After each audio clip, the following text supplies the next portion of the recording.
May we get your reaction to Dr. Tony Leachon's recent statement? I quote, "Isn't it disturbing that the government is still prioritizing the vaccines for which there are not enough safety and efficacy data? Perhaps we need to know the matrix of or guidelines on the priority list. Transparency is key, safety is paramount." End of quote. Priority po ba natin ang Chinese vaccine dahil wala tayong choice? How do we address concerns na walang enough safety data kaugnay ng bakuna? Alam mo, tatapatin ko na si Dr. Leachon.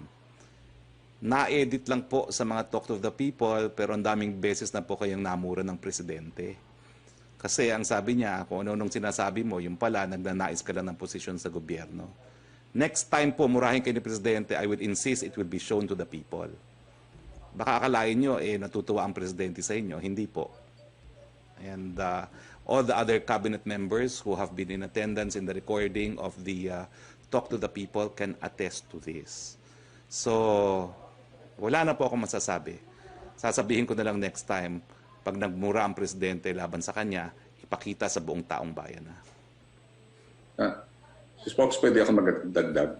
Kasi yes. si Leachon, dati naming NTF, ano yan Pero you vouch for it po, no, Secretary Galvez, no? Baka akalain kasi ni Dr. Leachon, natutuwa ang Presidente.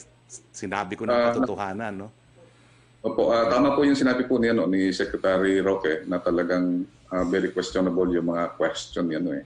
Tsaka sa NTF, nagsama po kami. Mahirap po kami kasama, may sariling mundo. Mas maganda yung linya po, Secretary Galvez.